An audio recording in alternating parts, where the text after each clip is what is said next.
Welcome to another installment of Let's Talk About It. I'm your host, Keyston France, and I'm already throwing it out there in the atmosphere. I got my co-host with me, Mr. Wesley Freeman. Look, man, I was late this morning. I hate being late. I owe you a smoothie. In the motorsports industry, the deal is if you show up late to the shop, you have to buy everyone donuts. And I told you I was going to be here at 10, and I was here at 11. Yes. I can blame it on my rabbit.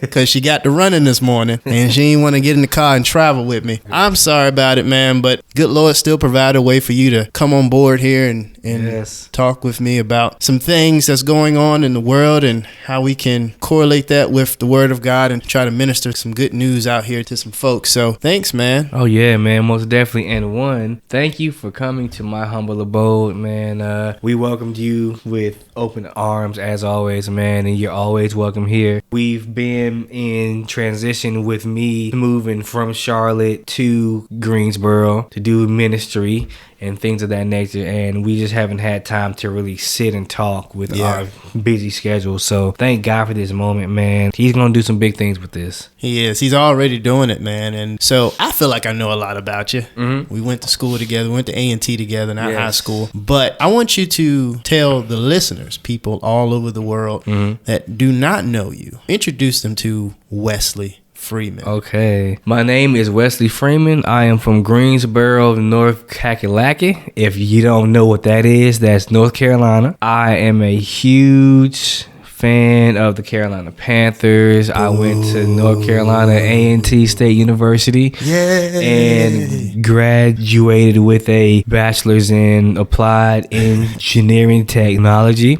As you can hear, I do stutter, and I've been stuttering since I was 5 years old. But honestly, stuttering has been a part of my life and ministry. It's helped me be more empathetic to people. It's given me a heart to really listen to what people have to say. It's given me a different outlook on life because I am so different than everybody else, right? So with being different comes being diverse. I have to adapt to how people react to my stuttering or just talking in general. But I'm using this platform to get myself out there and to get over the fear of talking. So, Mr. France, I thank you for this opportunity, man, and I love you so much, and I will be a proud co-host. Man, well, I thank the Lord for this opportunity because Yes, sir. obviously I went to school for this, and he just like, hey, look, man, I know you're doing what you're doing now, working in motorsports, but you need to use the other craft, the other thing that I blessed you with, the other skill that I've given you to continue spreading the good news. And when the good Lord tells you to move, You move. you better move. And the whole stuttering thing, look, man, we all stutter. Oh, yeah. I stutter. My parents stutter. We all stutter, man. I know some may do it more than others, but we all have that. And look at Moses. Yes, sir. He had the same. My favorite story. He had the same concern. Mm-hmm. It's like, why in the world? You know it. And a Yeah. lot of you guys know the story too. Why are you going to use me? He sent Aaron with him as a helpmate to lead the people out of Egypt, to try to convince Pharaoh to let him go, which eventually he did. But then Pharaoh reneged and, well, most of us know what happened, but if you don't, he ended up drowning in the Red Sea. But whether you stutter or not, God can still use you, because there's been plenty of times that people that I didn't expect to minister to me, they've ministered to me. They've said something profound, and I'm like, man, and this is bad, but I'm like, man, you don't even go to church. What Bible do you read, you know? But God used them. God can use anybody, man. Let's talk about YFC. What does it stand for? Okay. Before we do that, would you like to hear my story of how I went from engineering to ministry? Sure.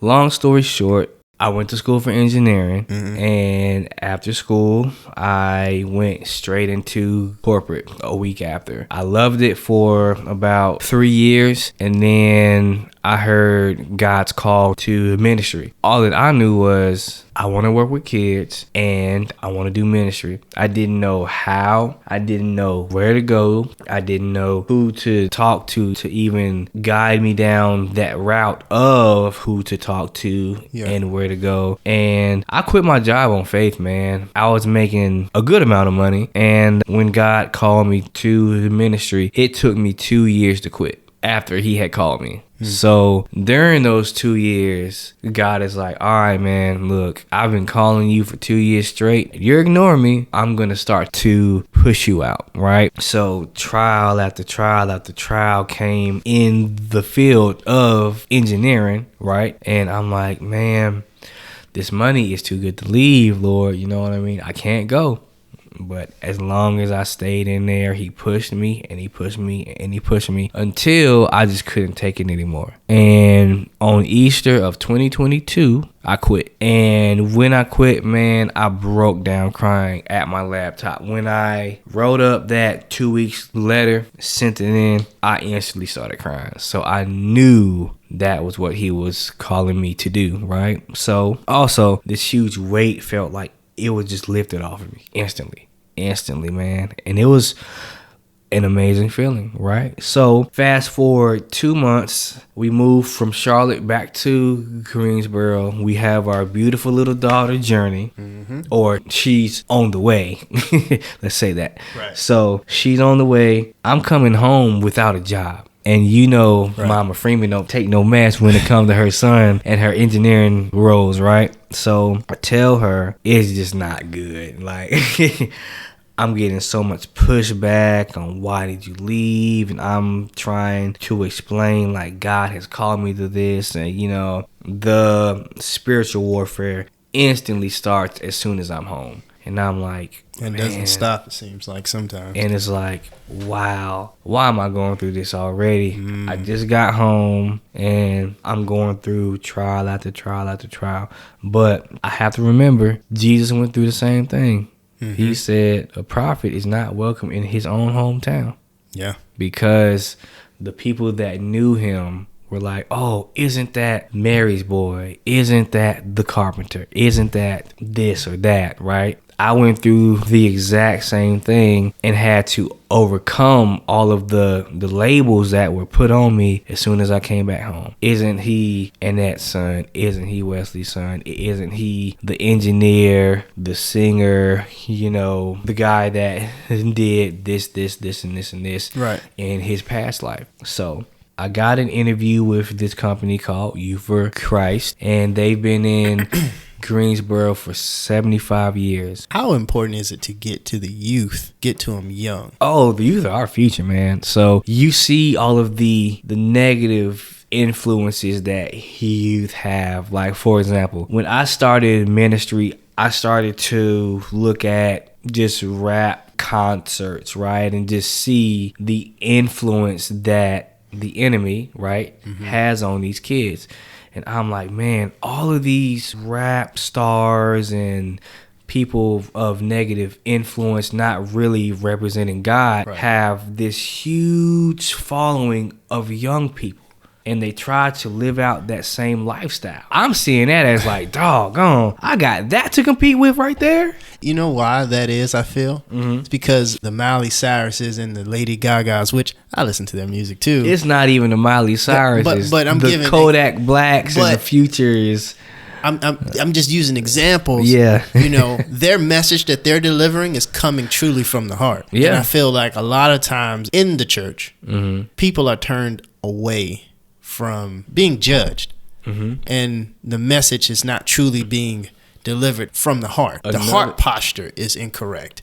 And so the young kids, right, and even adults, they're not buying it. They'll go out here and listen to one of their favorite rappers and say, well, I'm feeling what they're talking about, because they feel authentic. Yeah. And I feel like at times in the Christian community, we're not as authentic as we should be. And children, I mean, they're young, but they're smart.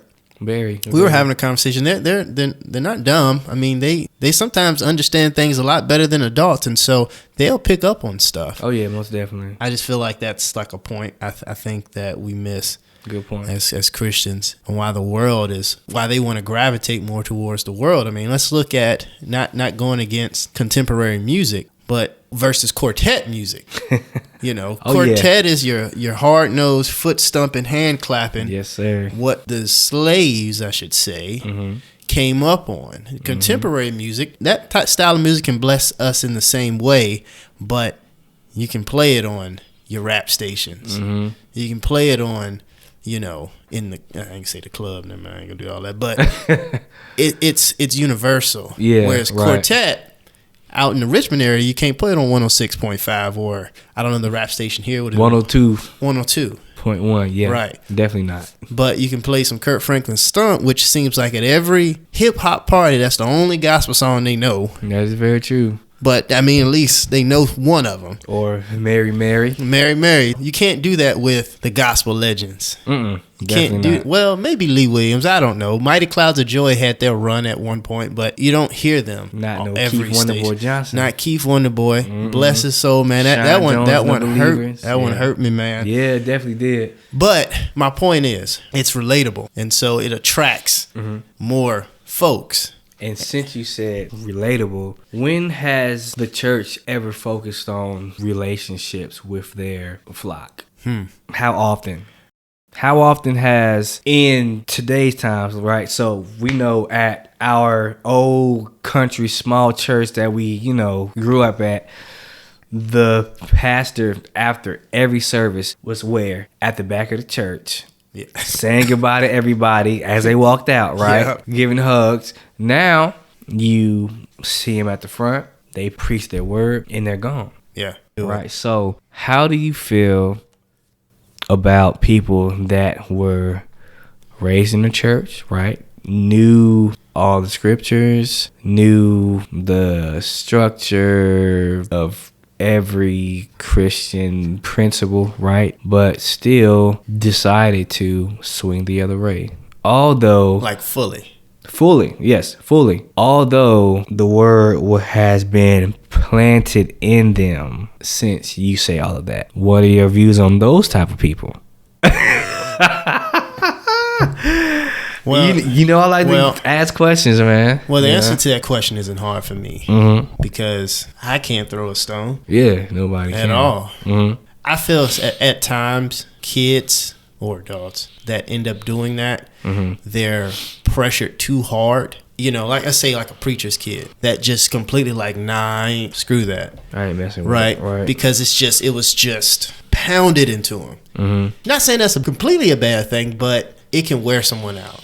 Like my parents, when I was coming up, I had to go to church. But when I started to get to that point where I could drive myself and turned 18, it was like, well, we're going to church, Keyston. Yeah. It's good to go to church. But it's up to you. Yep. Because God has given us in writing free will, what we should do and how we should live. But he doesn't force it on us. And I feel like it's a reason to that. I'm not trying to avoid your question, but I'm not throwing a rock. I think it's also important for us to be a good example. I've seen the preacher do things outside of the church that'll make you raise your eyebrows. Like, I thought you were a preacher. Yeah, I thought, and it's just a title. It's a human title. But I thought you're following the commandments. I thought you're following why are you doing this? Yeah, but we're all human. I can speak for me. I was one of those people. 2014, I got around the wrong people. And I completely stopped going, right? Just going to church? Just stopped going, stopped acting like I was. You didn't want to be associated with God, or? It wasn't that I didn't want to be associated with God. I put God to the side to fit in with the people that I was hanging out with, which in turn made me ultimately turn my back because I wasn't looking at God for nothing. I wasn't looking at God for nothing. I was out here just living my life. I got you. But once that pull came, I had to go back.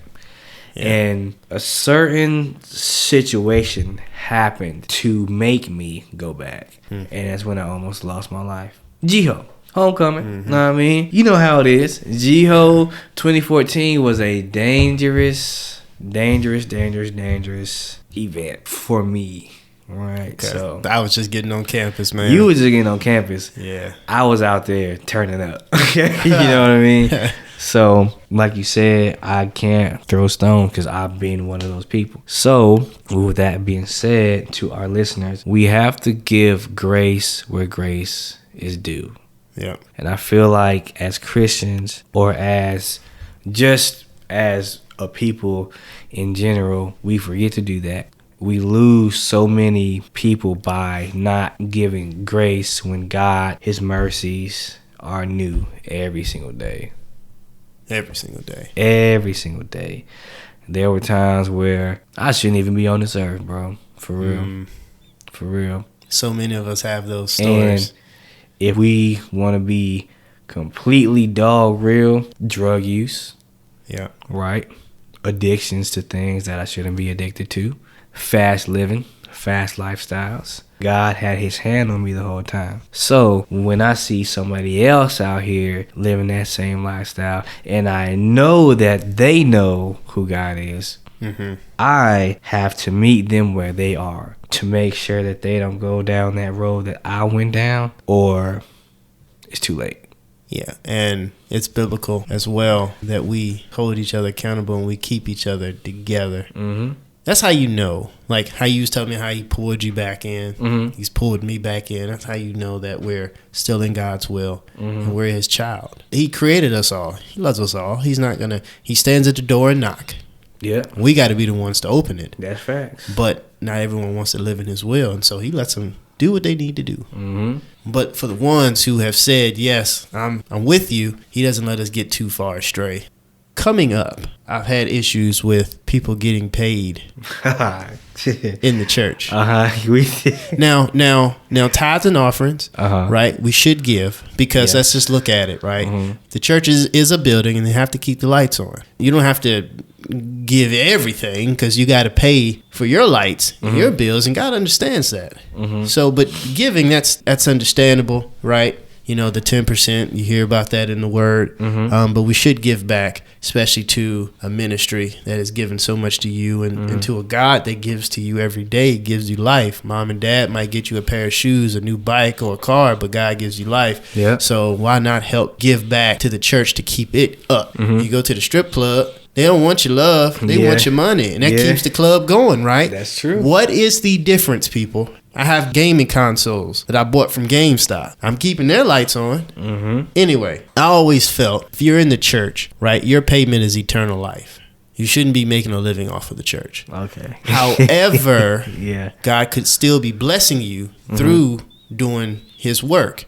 So I don't want to contradict myself. I don't want to be a hypocrite, right? But I just never wanted to get paid to play the drums. I never thought preachers should be getting paid these amazing salaries that you find in some churches. You should have a job, right? Take care of, you know, work your job, and then you come serve the Lord, and you're going to get your reward. Right. So I was never really for getting paid in church. What's your take on that, man? I was thinking about it since I have been paid to do ministry. I have too. Let's just throw that out there. Yeah. Also, I've been paid to be an engineer. Okay. So I'm going to rebuttal your question with this question because I've seen both salaries, right? Why is it that doing God's work isn't held as high money-wise as doing work for the world? Like, as an engineer, I was manufacturing parts for military jet engines, right? Getting paid all this money, good money, right? But when I transition to saving souls, I don't get paid as much.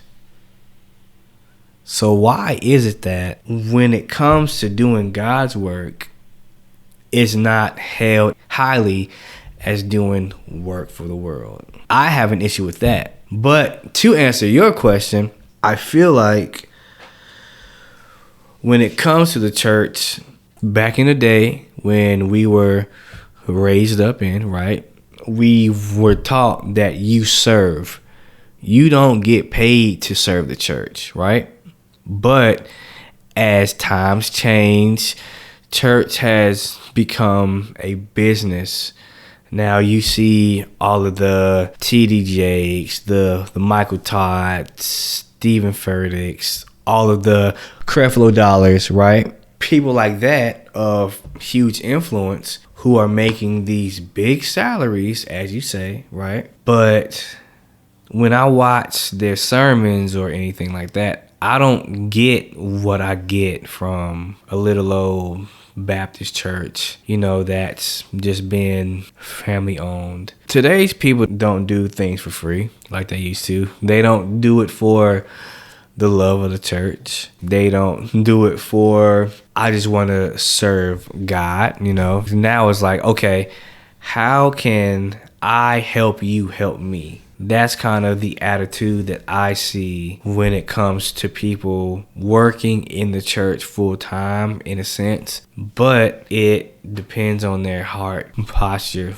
when it comes to that. If you take the money out of it, what is my heart posture when it comes to working this job? When I was in engineering, I was chasing the money. But when it came to ministry, my heart posture was totally different. And that's why my viewpoint on getting paid to do God's work has kind of flipped, because he can bless us through this stuff. For committing fully to it, he rewards us. I've listened to, and whether they were telling the truth or not, I've listened to the T.D. Jakes. T.D. Jakes tells all the time about how he used to, coming up in West Virginia, he had to take his suits to the laundry and wash them. All of the money he was making from his little old job, he had to put it into the church. Now look at what it is. Yeah. Right? Whenever you get to that level, you're going to have people to talk about you. So you can't really, unless you really know that person, can't really judge him like that. Yeah.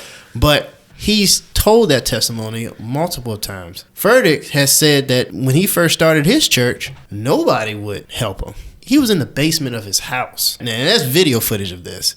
Trying to talk to 3-4 people. Right? Right. And God just had something happen, and he blessed him, and look at him now. He has, I don't know how many campuses in, I don't know how many countries, right? And the list can go on. Now, I'm just telling you the people that I know, their stories, right? So that's why I'm kind of like, all right, Keeson, well, let's grow up a little bit, right? Because God is always in the miracle working business, whether you're in full-time ministry or whether you're in NASCAR. He's still blessing you, because he's blessed me. That's very true. He's blessed you, and he's still blessing us. What if God's reward? So you say, right, you shouldn't get paid to work in the church, right? Kind of flip that opinion, though. Okay, cool. But I was saying you used to say that. Go ahead. Okay, Finish cool. what you got. What if God's blessing is monetary? He can bless you with peace, joy, all the fruits of the Spirit. But what if that was God's blessing to you for working for the church? I agree with that. But where I'm at is, if you're someone out there that's like they're truly not in, they're not there for the right reason. For ministry. I heard Ty Tribbett talk about it. Donnie McClurkin, he talked about how the gospel music industry is full of moguls who they're not believers. They're just there for... As far as singers? No, maybe singers too, but as in the people who are behind these record labels. Yeah, of course. Yeah. And how because Ty Tribbett was talking about how, I think with some of his music, they wanted him to go straight secular. He's not for that, because that's not why he's there. He's not going to sell his soul. He talked about it for like 50 minutes. Donnie McClurkin came out with something about how the gospel music industry can be very unholy because of who's operating these record labels. They're not there to save souls. They're there to make money, make their pockets fat. Now, that type of deal, if you're there for that, no. That's where I'm disagreeing. The heart posture of it. Heart posture, exactly. But if you're there for the right reasons, God's going to bless you, and I'm not against that. He blesses you with a 6-figure salary, singing his gospel, singing his word, like a lot of artists out here are getting paid, more than 6 figures, but way more. You know what I mean? But they're getting blessed, right? Then yes, I'm for it. But what you mentioned was very, very, very well needed. To answer your question, when it comes to getting paid to do God's work, why is that not held in such as high, Yeah. I feel maybe because there may not be enough money to be able to divvy it out like that. You see? So let's. So you're telling me? I know you gonna. No, hold up. Wait a minute. Hold up. You gonna hit me? Wait a minute, bro. You gonna hit me with it? Wait a minute. Let me just hold up. Hold up. I know. I shouldn't have said it like that. So let's look at contemporary gospel music and quartet gospel. there's a lot more money circulating through contemporary gospel music than it is quartet gospel music. Mm-hmm. And those guys are singing the same, talking about the same God. Mm-hmm. It should be, right? Not a lot of people want to hear quartet. Not a lot of people. It's not in as many markets. The money isn't as, they're not going to, gospel quartet singers have other jobs. Let's just say that. Oh, yeah. Yeah, contemporary doesn't. And that's because of the style of market and how much money is flowing through it. Mm-hmm. When it comes to doing work in the church, even with an organization, maybe the reason why there's not a lot of money, the salaries aren't as high as working as an engineer or as a professional athlete in the NFL, because it's just the money just isn't there to do it. Now, when you go to like a mega church per se, over my home church, Branches Run, I love y'all.